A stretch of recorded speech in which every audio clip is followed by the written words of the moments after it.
વાત કે તો સાંભળો, એક ગામમાં એક દરબાર હતા બાપુ.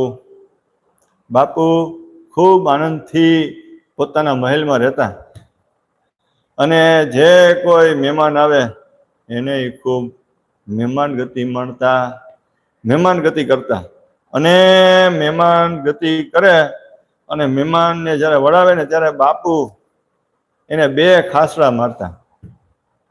લોકોને તો નવાઈ લાગી કે બાપુ મહેમાન ગતિ તો ખૂબ સારી કરે છે, પણ આ ખાસડા મારે એ સમજાતું નથી, કહું કેમ કરે છે. આટલું બધું રાખ્યું હોય મહેમાનું, ભાઈ છેલ્લે છેલ્લે અપમાન કરે અને ખાસડા મારે તો ખરાબ કહેવાય.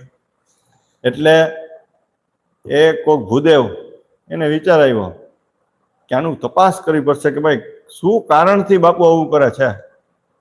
એટલે આ ભૂદેવ બાપુના મહેમાન થવા ગયા. બાપુએ કીધું કે ભૂદેવ આવો આવો, અમારા દરબાર ગઢમાં અમારા મહેલમાં પધારો અને મહેમાન ગતિ સ્વીકારો. કારણ કે મનમાં તો નક્કી જ હતું કે જતા હતા બાપુ 2 ખાહડા મારવાના છે. કારણ કે બાપુને એવી ટેવ હતી કે મહેમાન ગતિ સારી કરે પણ છેલ્લે ખાસડા મારે. પણ આ તો જિજ્ઞાસુ ભૂદેવ હતા, એકદમ પવિત્ર ભૂદેવ.